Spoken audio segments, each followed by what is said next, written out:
Halo semuanya, kenalin aku Yaya, apoteker yang lagi belajar memahami manusia. Di video kali ini aku pengen ngobrol santai sama seorang psikolog klinis yang bakal berbagi tentang peran mereka dalam dunia kesehatan. Buat kamu yang penasaran psikolog klinis ngapain aja, tonton video ini sampai akhir ya. Sebelum kita mulai, boleh diperkenalkan dirinya terlebih dahulu, Kak. Oke, saya Iza Umuharisa, biasa dipanggil Iza. Saya merupakan psikolog di bidang klinis, khususnya klinisnya itu banyak yang remaja dewasa. Anak-anak iya, tapi asesmen aja gitu. Sudah sekitar 5 tahun aku berpraktek di sini. Gitu. Di Mindorejo ya ini Iya, iya di Mindorejo. Oke, makasih banyak ya Kak udah bersedia berbagi di sini. Jadi aku pengen mulai dari awal mula perjalanan Kak Iza dulu. Gimana cerita awalnya? Kenapa kok akhirnya milih jadi psikolog klinis? Kenapa ya? Karena mungkin sejak SMA. Jadi SMA itu aku tuh muter di perpus. Aku tuh pengen nyari jurusan kuliah apa ya gitu. Nah, kemudian aku nggak punya ide nih gitu kan. Karena waktu itu kan kebanyakan teman-temanku kan guru gitu kan ya. Aku kok kalau temanku semuanya jadi guru, kebanyakan guru nggak sih gitu. Nah, kemudian aku muter di perpustakaan itu nemu satu judul buku tuh yang namanya Psikologi Umum. Sampulnya warna biru. Ingat warna hijau. Ingat banget aku. Nah, akhirnya tak baca tuh, tak buka halaman pertama. Kalimat pertamanya tuh adalah psikologi adalah ilmu yang mempelajari perilaku manusia. Nah, dari situ tuh aku tertarik. Kayaknya seru nih gitu. Nah, kemudian aku langsung ketika daftar kuliah itu aku langsung nembaknya tuh ayo dong, masuk psikologi aja. Tapi aku nggak tahu psikologi itu apa. Maksudnya psikologi itu mempelajari ilmu perilaku tuh yang seperti apa tuh aku nggak tahu. Yang penting, oh iya ini karakter, ini apa kayak gitu kan. Akhirnya aku masuk psikologi lah gitu. Nah ternyata ya memang psikologi itu bukan ilmu yang instan ternyata. Iya, bukan ilmu yang instan. Kita semester pertama pasti ketemu sama psikologi umum, sama teori-teori. Berikutnya ketemu sama statistik, sama psikometri, gitu kan. Mana ilmu yang bacanya? Nggak ada. Terus lagi. Iya. Nah benar gitu. Setelah itu kan baru dapat itu semester 5 pengantar psikodiagnostik. Itu kan aku kenalan sama alat tes. Oh ini nih. Nah, tapi waktu itu kan S1 psikologi nggak berwenang untuk pegang alat tes. Jadi ya nanggung banget ya, sering banget ya. Padahal aku pengen nih mengadministrasikan, pengen menyajikan. Jadi harus sekolah lagi misalnya. Nah waktu itu kan mapro ya. Waktu mapro, jadi gimana jadinya kalau aku sekolah lagi? Jadi aku minta izin sama orang tua aku. Aku mau sekolah lagi dong. Nah terus orang tua aku bilang gini, loh kamu lo S1 aja jadi apa dulu? Kok mau sekolah lagi? Nah karena ya nanggung banget itu kan. Aku belum jadi profesi, belum jadi psikolog. Aku masih ilmuwan psikologi.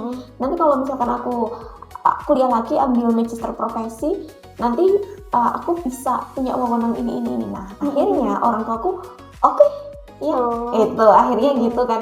Kuliah akhirnya kita kuliah kan ya itu ya nanti 1 tahun kuliah di situ. Jadi kita harus tanya dulu, harus gini dulu gitu kan. Waktu dulu kan aku magangnya di semua tempat.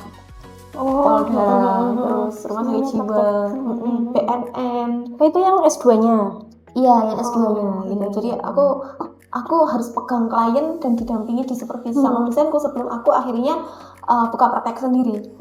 Seperti itu. Nah, kemudian dari Surabaya tempat kuliahku aku memutuskan untuk buka praktek itu di Trenggalek, merintis karir di Trenggalek karena apa ya? Mungkin Trenggalek butuh kali ya. Jarang ya Mas yang di Trenggalek. Dan akhirnya aku itu. Tapi kalau dulu nggak ada profesi ya Kak? Profesi kalau sekarang kan ada profesi psikolog pendidikan profesi. Iya. Kalau dulu belum ada ya? Kalau dulu itu profesinya di magister. Jadi harus ambil S2. Iya, jadi satu paket S2 profesi gitu. Kalau sekarang kan profesi aja, S2-nya sendiri. Iya.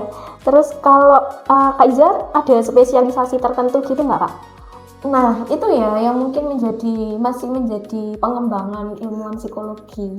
Keprofesian psikologi saat ini itu kan dulu adanya magister profesi itu kan UU PLP, Ya. undang-undang profesi pendidikan dan layanan psikologi itu kan belum ada. Nah, kemudian kan akhirnya kan undang-undang itu dibuat untuk melindungi psikolog itu sendiri, gitu kan. Kemudian karena undang-undang itu ada, akhirnya regulasinya itu diperjelas. Nah, regulasinya diperjelas. Nah, sekarang ini apa? Psikolog sekarang ini tuh apa? Karena kan selama ini di Indonesia itu kan masih ada, misalkan Iza Muharisa MC psikolog, gitu kan. Nggak ada kalau dokter itu kan SP apa gitu ya. Nah, di Indonesia belum pernah ada yang sampai psikolog SP apa itu belum pernah. Nah, iya, jadi saat ini seluruh psikolog di Indonesia itu secara secara pendidikan itu masih sama psikolog umum. Nah, kecuali bedanya adalah ketika kita dulu kuliah itu di magister profesi itu ada peminatannya. Jadi kamu mau ambil peminatan apa? Kalau di kampus saya itu kan ada 3, klinis, pendidikan, sama PIU. Nah, iya, jadi kita diajari langsung gimana caranya melakukan layanan yang mengarah ke kasus klinis, yang mengarah ke kasus pendidikan, yang mengarah ke kasus yang sesuai dengan minatnya. Nah, jadi sekarang itu psikolog umum dengan peminatan apa? Psikolog umum dengan peminatan apa? Itu menurut Undang-Undang Pendidikan dan Layanan Psikologi. Tapi di sini ada aturan juga yang dari Kemenkes. Nah, dari Kemenkes itu menyatakan bahwa psikolog itu bukan menyatakan ya, mengeluarkan surat izin praktik psikolog klinis. Jadi sudah spesifikasinya tuh ada di situ. Nah, maka dari itu kalau misalkan sudah ada SIPPK itu menurut Kemenkes itu ya sudah, itu spesialisasinya psikolog klinis gitu. Terus ada, kalau dari terapinya ada pendekatan terapi yang paling sering dipakai gitu nggak Kak kalau di sini Kak? Iya, ada sih. Biasanya pakai apa Kak? Kalau saya itu tergantung dari kapasitas si anaknya itu sendiri, si kliennya itu sendiri. Kalau misalkan kliennya itu belum diapa-apain gitu ya, masih sesi tanya, sesi asesmen awal itu, tiba-tiba kalau dia nangis, dia histeris, nah itu maka aku langsung menggunakan tekniknya psikoanalisa. Itu, nah salah satunya psikoanalisa itu adalah asosiasi bebas, itu kan ya. Nah, kemudian aku bisa juga menggunakan hipnoterapi, bisa juga menggunakan EFT, Emotional Freedom Technique. Nah, itu biasanya tuh ada orang yang mungkin kalau kita, budayanya kita tuh kan nahan marah itu adalah suatu hal yang baik. Iya kan? Nah, jadi di depan saya di dalam proses terapi pun mereka maunya teriak, maunya marah, maunya memaki, tapi diam. Nah, itu kan. Jadi dia sampai menahan diri untuk tidak marah. Nah, itu biasanya saya gunakan EFT ya, Emotional Freedom Technique, supaya emosinya di dalam itu pecah dan keluar. Ada juga yang menggunakan konfrontasi. Jadi kalau misalkan ada orang yang irrational belief-nya itu tinggi banget. Misalkan aku tuh mau tenang, tapi dia menuntut orang lain untuk mengabulkan keinginannya untuk tenang. Kan nggak bisa. Ketenangan kan datang dari diri sendiri. Nah, jadi itu biasanya saya menggunakan teknik konfrontasi itu. Nah, itu macam-macam sih ya. Kadang-kala kita konseling aja, diberesin irrational belief-nya itu beres. Terus kalau menurut Kak Iza, tantangan terbesar bagi profesi psikolog klinis ya Kak, khususnya saat ini apa tuh Kak? Kalau di Trenggalek sendiri itu tantangannya itu adalah kadangkala kesadaran masyarakat itu masih rendah tentang kesehatan mentalnya ya Kak. Mental.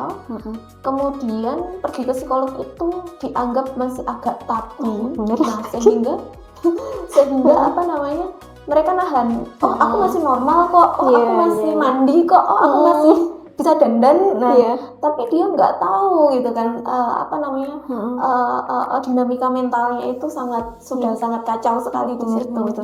Itu kemudian kadangkala itu katakanlah si A nih, gitu kan si A yang bermasalah. Misalkan aku histeris banget ngelihat orang punya pasangan, misalkan seperti itu. Nggak taunya dulu dia punya pasangan, dia punya peristiwa trauma sama pasangannya itu. Nah, jadi dia putus sama pasangannya, kemudian dia lihat orang lain punya pasangan, memperlakukan orang berpasangan itu melakukan pasangannya itu sebagaimana yang dia alami dulu. Nah, itu kan ada reaksi PTSD di situ ya. Dia bereaksi seolah-olah itu yang dia lihat adalah terjadi pada dirinya di masa lalu, itu datang langsung kepada dirinya kita. Nah, kita memahamkan pada kadangkala siapa orang tuanya itu menganggap, alah kamu kan cuma gitu, itu orang lain bukan dirimu, lebay kamu. Nah, kadang-kala kita tuh memahamkan bahwa ini adalah proses mental yang dialami oleh orang, dimana orang itu mengalami PTSD. Kadang-kala orang-orang di sekitarnya itu apaan nih lebay. Nah, Iya benar. Iya. Bahkan kalau kita ke psikolog tuh kadang malu ya Kak, kalau misalkan ketahuan orang. Iya, Soalnya masih bener. anggapannya di sekitar itu masih kayak gimana gitu. Iya benar, jadi dirahasiakan dari pasangannya, dirahasiakan dari orang tuanya. Iya gitu. Terus kalau hal yang paling berkesan selama jadi psikolog klinis mungkin bisa diceritakan Kak. Satu, klien datang ke sini, satu kali sesi, menurut saya masalahnya itu membutuhkan sekian sesi, dia sembuh di sesi pertama. Itu yang menurutku, wow, luar biasa ya. Nah gitu taunya kalau dia udah sembuh gimana, kesini lagi Kak? Iya, kliennya mereka itu ketika contohnya saya tadi live TikTok ya, kemudian dia tuh tiba-tiba, hai Kak, aku dulu yang pernah datang ke sini, gitu kan. Setahun yang lalu, gitu. Oh, setahun yang lalu, kayaknya kamu datangnya sekali ya. Gimana nih pengalamannya? Saya tanya. Oh, alhamdulillah saya bisa kerja, saya bisa jalan-jalan. Oh iya, nah dari situ-situ gitu kan. Itu ada beberapa klien yang memang mereka itu punya strategi untuk survive lebih cepat daripada prediksi saya. Gitu. Keren. Terus kalau dalam prakteknya jenis intervensi yang paling sering Kak Iza gunakan itu apa? Konseling sih. Konseling. Iya, konseling. Kak, kalau pakai konseling dari alur penanganan klien dari awal sampai akhirnya itu kayak gimana Kak? Yang pertama kali banget itu adalah isi data diri, inform consent gitu ya. Kita kalau di rumah sakit rekam medis, kalau di sini rekam psikologis. Oh iya.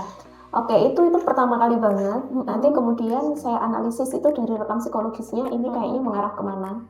Nah, kemudian yang selanjutnya adalah wawancara dan observasi.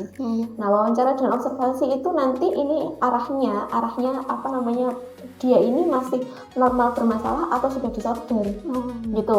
Nanti kemudian kalau misalkan dari situ, dari wawancara dan observasi, which is itu assessment ya, itu masih aku kurang yakin itu, maka kayaknya ini kok sudah disorder tapi kok belum cukup. Nah, itu biasanya aku tes psikologi. Kapasitas intelijensinya seberapa nih, kemampuan problem solvingnya itu seperti apa, kepribadiannya seperti apa gitu kan, seberapa parah nih kecemasannya atau apa-apa. Itu biasanya menggunakan tools, alat tes psikologi. Nah, tapi kalau misalkan dari observasi dan wawancara itu sudah jelas, maka langsung saya tanya gitu, harapanmu apa sih? Nah, mulai dari situ kita masuk ke konseling gitu. Harapanmu apa gitu? Biasanya harapan saya aku bisa optimal seperti yang dulu. Harapanku adalah aku hidup normal. Seperti orang-orang pada umumnya. Aku tuh tahu kok Mbak, hidup normal tuh ABC misalkan sudah punya definisi. Oke, nah berarti kan ada something yang di unconscious mind-nya dia, pikiran bawah sadarnya dia yang mendominasi kehidupannya saat ini. Jadi unconscious mind-nya itu yang perlu diberesin. Jadi ada dua hal Mbak ya. Kalau misalkan di konseling itu berarti unconscious mind-nya ini nggak begitu berdampak pada dirinya. misalkan masalah perselingkuhan, aku tahu selingkuh itu salah. Kenapa kamu kok nggak berhenti? Oh iya, karena aku suka sama dia. Nah, kalau misalkan kamu suka sama dia, coba kamu harus memilih, misalkan harus memilih, atau nanti kamu mungkin nikah siri atau yang lainnya berdasarkan keputusannya dia. Tapi kalau menikah siri kan ada resiko yang harus itu ya, ada resiko yang diterima oleh si pelaku ini. Nah, kalau misalkan harus memilih salah satu, coba deh kita buat daftar. Kalau misalkan sama pasangan yang sekarang, apa yang kamu dapatkan? Ini misalkan. Kalau sama pasanganmu yang itu, yang pacarmu misalkan, apa yang kamu dapatkan? Ini. Coba compare. Nah, gimana caranya kamu mendapatkan ini? Nah, itu apa namanya? Ada di dalam prosesnya konseling biasanya. Nah, konseling sendiri itu juga ada banyak sekali teknik. Nah, jadi kita kembali lagi ke kliennya, itu dia cocoknya yang mana itu. Kalau yang klien yang datang ke sini tuh mayoritas karakteristiknya kayak gimana Pak? Misal cowok apa cewek, lebih banyak yang mana? Terus kalau dari usia tadi remaja ke dewasa gitu ya Kak? Iya. Saya ambilnya yang itu. Kalau yang di luar itu asesmen. Iya, jadi nanti kalau misalkan ada motoriknya yang bermasalah di asesmen anak ya, motoriknya yang bermasalah, sensornya yang bermasalah, saya rujuk ke fasilitas layanan yang menangani itu gitu. Oke, kalau misalkan remaja dewasa, kebanyakan itu kecemasan, depresi, PTSD, itu sangat banyak sekali. Gitu. Terus kalau yang anak tadi berarti kan dia cuma asesmen aja. Kalau yang remaja dewasa bisa sampai ke konseling gitu ya Kak? Lansia sih beberapa ya. Ada juga Kak yang lansia kesini Kak? Keren sih. Kalau praktek mandiri kayak Kak Iza gitu ada kolaborasi sama profesi lain nggak Kak? Kayak dokter, pendidik atau pekerja sosial gitu? Nah, jadi kami itu mungkin dari tahun kedua ya. Dari tahun kedua saya praktek itu sudah berkolaborasi dengan Lembaga Perlindungan Anak Trenggalek. Kemudian kolaborasi lagi dengan dinas sosial. Dinas sosial kan di situ ada Peksos, pekerja sosialnya gitu ya, yang membantu memang menangani kasus-kasus yang terjadi. Kemudian kami juga berkolaborasi dengan psikiater. Kalau misalkan datang ke sini, oh ternyata ada tanda-tanda psikotik nih yang harus minum obat, atau mungkin sudah beberapa sesi terapi kok sama aja ternyata, maka kami sarankan ke psikiater. Kemudian yang selanjutnya adalah kami juga pernah memberikan rujukan ke pengacara. Gitu, ke pengacara yang kasus perdata ya. Pengacara yang kasus perdata. Kemudian kita juga mempertimbangkan sih ya, kalau misalkan dari klien yang kesini untuk ke polisi itu kan jarang ya. Kalau misalkan ada tindakan kekerasan mungkin atau membahayakan dirinya sendiri, biasanya hanya bentuk pertimbangan aja. Coba dipikirin lagi gitu kan, untuk membawa kasus ini ke ranah hukum sesuai dengan konsekuensi ya, biar yang orang itu gitu kan punya pelaku biar dapat konsekuensi secara hukum atas pelanggaran hukum yang terjadi. Nah, tapi kalau misalkan dari pihak kepolisian sendiri biasanya juga meminta untuk melakukan pemeriksaan psikologi forensik. Kalau misalkan dia ada korban nih gitu kan, ada korban, kenapa kok dia ini bisa jadi korban? Apakah anak yang rentan terhadap orang yang menerima kekerasan seksual atau yang lainnya? Itu kami berkolaborasi sama orang-orang, sama lembaga-lembaga itu. Berarti kalau biasanya yang kesini tuh korbannya ya Kak, kalau pelakunya itu justru nggak mungkin kesini ya Kak? Nah, kadang kala iya benar. Jadi ada pemeriksaan pelaku ya. Nah, tapi kalau misalkan ada pun pemeriksaan, saya juga pernah melakukan pemeriksaan terhadap pelaku. Nah, sebenarnya dinamikanya pelaku sama dinamikanya korban itu kan agak kompleks yang pelaku sebenarnya iya. Karena sampai dia melakukan suatu tindakan melawan hukum atau melanggar hukum itu kan tentunya gimana sih pendidikan normalnya waktu itu, terus kebutuhan waktu itu, life balance-nya seperti apa, kok bisa dia seperti itu gitu. Nah, narapidana pun juga pernah sih gitu. Tapi kalau misalkan korban ini cuma bukan cuma ya. Jadi pemeriksaan terhadap korban ini misalkan korban kekerasan seksual. Kenapa sih kamu kok bisa pada akhirnya ada di kondisi yang seperti itu tuh gimana gitu kan. Itu kadang-kala kita cek nih pola asuhnya di masa lalu seperti apa, segitiga kebutuhan versi belum itu tercapai nggak sesuai dengan usianya dia. Gitu. Terus kalau menurut Kak Iza nih, kolaborasi yang tadi lintas profesi itu seberapa penting sih Kak kalau di masa sekarang ini Kak? Menurutku penting banget ya, karena gini, ranah kerjanya psikologi itu selama di situ ada manusia, di situ psikologi itu berperan. Jadi dimanapun sektor sektornya, ketika itu masih berhubungan dengan saya, itu saya kerjakan, gitu kan. Kalau misalkan di dinas sosial itu kan ya udah masih berhubungan sama saya.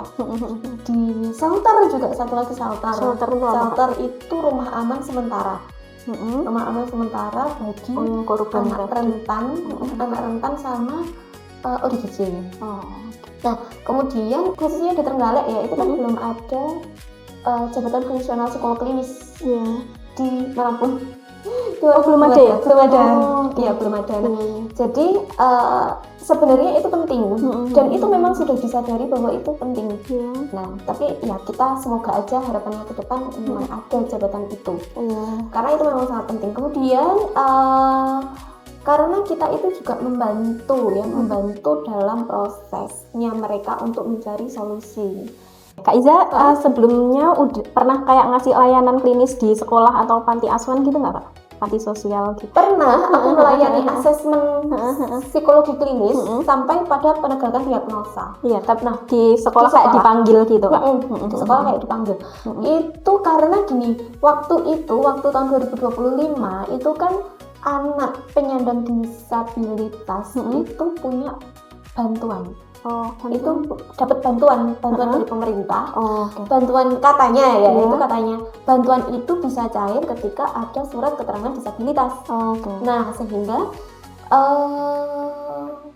seluruh Kabupaten Trenggalek di jenjang SD sama SMP itu melakukan asesmen itu serentak di bawah dinas pendidikan. Itu kalau di panti sosial gini, apa pernah ya? Atau mungkin ini juga masuk layanan ya? Saya kurang tahu. Jadi gini, kalau mungkin aku datang ke mereka untuk memberikan layanan secara klinis, itu kayaknya belum. Cuman ada beberapa anak yang kesini, katakanlah remaja ya, remaja masih sekolah, aku lihat nih, ini sayatan semua, kanan kiri gitu kan. Kenapa kok disayat-sayat? Ini untuk menggantikan rasa sakit saya, katanya seperti itu. Nah jadi pengalihannya begitu, disayat-sayat, kemudian di rumah itu dia tinggal sama sumber stresnya. Nah jadi kerentanan dia untuk melukai diri sama membahayakan diri itu tinggi. Nah sehingga saya kasih pertimbangan pada mereka, ya apa kalau misalkan kamu tinggal dulu di panti sosial. Gitu. Iya. Nanti gimana nih? Kan kalau misalkan tinggal di panti sosial itu kan labelnya beberapa pihak itu, aku kan masih mampu membiayai kamu. Kamu kok harus tinggal di sana? Kenapa? Gitu kadang-kala. Dan kami pun juga mengedukasi orang tuanya bahwa sementara si anak ini perlu melakukan perawatan di panti sosial terlebih dahulu, Bu. Gitu. Saya mengedukasi pada mereka. Saya juga mengeluarkan laporan supaya mereka baca gitu kan, bahwa anaknya perlu. Nah, di pantinya nanti akan seperti lalala. Itu pertanyaan-pertanyaan ya wajar ya orang tua perlu memastikan anaknya ini kemana, tinggalnya seperti apa, aman nggak di sana ya. Itu wajar dilakukan oleh orang tua. Nah, kemudian setelah mendapatkan ACC dari orang tuanya, ya udah saya kirim ke panti sosial itu. Nah, setelah saya kirim ke panti sosial itu, saya pantau gimana kamu di sana, kamu sudah berikan belum? Kalau kamu kembali pulang ke rumah, pastikan di situ ada orang yang bisa melindungi kamu. Kalau nggak ada, tunggu sampai nanti ada orang gitu ya. Nah, pada akhirnya sekitar 2 minggu di sana di panti sosial, itu sebenarnya anaknya juga nggak siap pulang karena masih berpotensi melukai dirinya sendiri itu. Tapi karena ada orang yang menjamin keselamatan dia di rumah, nah jadi dia diambil oleh si penjamin itu. Gitu, jadi ya udah monggo. Kalau menurut Kak Iza gimana perkembangan psikologi klinis kalau saat ini Kak? Kalau di Trenggalek sendiri itu mereka tuh juga punya kesadaran ya sebenarnya bahwa aku ini baik-baik saja, tapi aku ini bermasalah. Itu mereka sebenarnya sudah mulai punya kesadaran daripada di awal aku praktek di sini ya. Jadi kalau misalkan awal aku praktek di sini itu kayak babat alas gitu ya istilahnya. Jadi ada dua psikolog senior, itu tuh yang mendahului saya, yang lulusnya lebih dahulu dari saya. Itu yang satu itu buka terapi tumbuh kembang anak. Ya, jadi kalau misalkan asesmen tumbuh kembangnya anak di aku, terapinya di sana gitu. Ya. Kemudian yang kedua ini adalah psikolog yang berkecimpung di industri, organisasi sama pendidikan. Nah, jadi kalau misalkan tadi ya ada Mbak, tolong dong petakan jabatanku seperti apa, karirku seperti apa, terus apa pekerjaan apa yang berpeluang bagi aku sama itu saya langsung limpahkan ke sana. Kemudian jadi aku gitu kan, saya itu punya misi yang ayo dong, pasti bisa kamu. Itu buka layanan kesehatan mental psikologi klinis yang memang itu ada layanan terapi, layanan konseling, itu memang misiku dari awal gitu ya. Nah, dulu itu ketika aku masuk ke sini, pertama kali ke sini itu aku mengenalkan psikologi itu kepada masyarakat itu melalui apa? Sakit yang nggak sembuh-sembuh. Itu aku kok asam urat, aku asam lambung, aku ini. Nah, ketika itu tak terapi. Nah, kadang-kala kan kita juga mengedukasi orang, apa itu konseling ngobrol kayak gitu kan, rasanya ada beberapa orang yang menganggap bahwa itu nggak diapa-apain loh kayak gitu kan ya. Padahal ya begitu ya. Nanti ada proses-proses yang panjang sekali di dalam konseling itu. Nah, kemudian kalau misal jadi biar orang yang datang ke aku waktu pertama kali tahun pertama itu merasa diapa-apain, jadi aku EFT aja. Aku EFT sambil aku ajak ngobrol gimana gini. Oh, jadi masalahnya di sini itu saya proses itu hampir setahun saya melakukan itu. Nah, dan apakah itu gimana ya? Apakah itu capek sekali? Itu capek sekali. Ya, tapi memang dari situ akhirnya mereka tuh mengenal bahwa ketika aku memendam perasaanku, aku menjadi orang yang nggak baik-baik saja. Itu ada. Nah, sekarang ini aku juga mengadakan screening kesehatan mental gratis. Itu banyak loh, lumayan pesertanya itu. Jadi setiap hari itu selalu aku ngirimkan hasilnya ke mereka. Dikirim balik ya, Pak. Itu perkembangannya yang ada di Trenggalek. Jadi mereka tuh mulai punya kesadaran begitu. Tapi kalau di Indonesia, katanya rekan saya sejawat itu juga ada beberapa kejadian yang mirip gitu kan. Mirip sama kondisi yang di Trenggalek, kurang lebih seperti itu gitu. Tapi saya yakin juga ketika di kota-kota yang lebih maju itu, apalagi fasilitas layanan kesehatan mentalnya juga sudah banyak dan memadai, saya rasa kesadarannya juga berbeda ya. Gitu.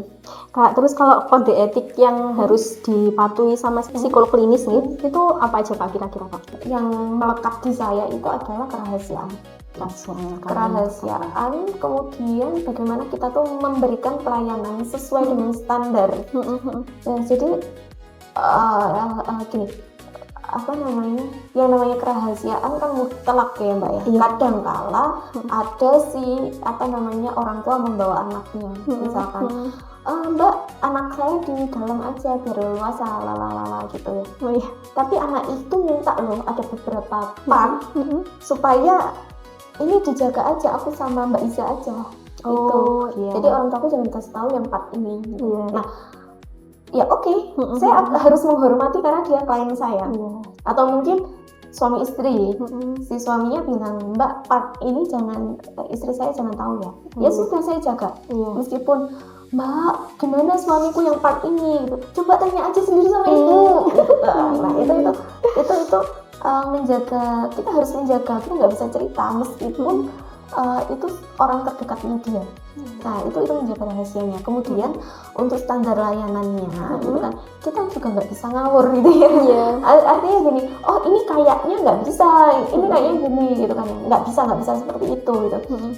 Jadi ada beberapa klien yang pertemuan pertama, oh jelas ini mengalami PTSD, ini mengalami depresi, ini gangguan psikotik gitu kan. Tapi ada beberapa orang itu yang di pertemuan pertama itu masih ragu-ragu nih, ini kemana, misalkan ke gangguan kepribadian, oh tapi kan belum ngumpul semuanya, jadi nggak bisa ditegakkan. Misalkan manipulatifnya dapat, impulsifnya dapat, tapi kan yang lain-lain belum dapat gitu. Terus jadi kita nggak bisa memaksakan. Nah kalau misalkan si yang bersangkutan ini kok nggak ada namanya ya gitu kan, kok nggak ada nama penyakitnya ini apa, maka ya itu tadi saya menyampaikan kepada beliau bahwa oh ini prosedurnya seperti ini gitu. Ini udah mau terakhir nih Kak. Boleh dikasih saran dong Kak buat mahasiswa psikologi yang mungkin nantinya punya mimpi pengen jadi psikolog klinis kayak Kak Iza. Satu, jangan pernah capek belajar. Benar. Yang kedua, baca jurnal sebanyak-banyaknya. Yang ketiga, jangan pernah kapok ketemu sama klien, model apapun itu rasain aja. Dulu ketika aku masih pendidikan, itu kan kerja di BNN, ketemu sama mereka aja. Nah biasanya kan mereka tuh punya manipulatifnya lebih besar ya, jadi aku dibohongi sama dia kayak itu udah sehari-hari gitu. Kemudian yang paling penting adalah gini, kalau misalkan kamu punya jadi psikolog yang berpraktek, kamu harus belajar mengelola emosimu dari sekarang, bahwa pengalamannya klien itu kadang-kala tuh lebih tragis gitu loh. Jadi kita nggak mungkin dong nangis bareng sama klien ya. Dan itu kita harus bisa mengelola emosi. Kalau misalkan kita nggak kuat, kita mundur dulu, mungkin ambil nafas, stretching dulu, baru kita ngadepin itu. Gitu. Pokoknya jangan pernah capek untuk belajar. Workshop, seminar meskipun mahal itu sangat penting sekali. Iya, sampai saat ini aku masih ikut. Iya. Yang Kak Iza hipnoterapi itu yang ada event besok tanggal 30 ya? Itu Kak Iza yang bikin acaranya. Kalau hipnoterapi itu kan sebenarnya di luar psikologi ya. Tapi kadang-kala ada beberapa universitas itu yang memasukkan psikologi itu ke mata kuliahnya. Hipnoterapi ke mata kuliah psikologi. Oke, baiklah. Yang terakhir, pesan Kak Iza buat masyarakat terkait pentingnya kesehatan mental Kak. Kesehatan mental itu sama pentingnya dengan kesehatan fisik. Jadi kalau misalkan kita pilek nggak nyaman atau greges nggak nyaman, itu kan kita cari pengobatan ya. Begitupun dengan mental. Kalau misalkan kita tuh udah nggak nyaman sama kondisi kita, misalkan kita biasanya orangnya yang mudah bergaul kok menjadi enggan, atau mungkin kita nggak punya tempat cerita, itu ayo dong sesegera mungkin kita sentuh layanan fasilitas kesehatan mental. Nggak apa-apa mau online, mau chatting gitu kan, nggak apa-apa banget, atau mungkin minimal banget itu kita cari artikel-artikel ilmiah yang ditulis oleh profesinya masing-masing. Kalau misalkan psikologi, artikel tentang psikologi itu ditulis sama psikolog sama psikiater, ya udah itu acuannya itu. Ya, penulisnya harus jelas. Itu jadi kalau udah ngerasa mulai nggak enak, boleh banget gitu ya untuk segera menyentuh layanan. Itu yang terakhir Kak. Jadi terima kasih banyak atas waktu dan insight-nya yang luar biasa sekali hari ini. Semoga yang dibagikan bisa bermanfaat nggak cuma buat aku tapi juga buat semua orang di luar sana. Terima kasih Kak. Sama-sama. Sekian ngobrol santai hari ini. Buat kamu yang udah nonton sampai akhir, jangan lupa like, komen, dan subscribe. Aku Yaya dan sampai jumpa di video berikutnya.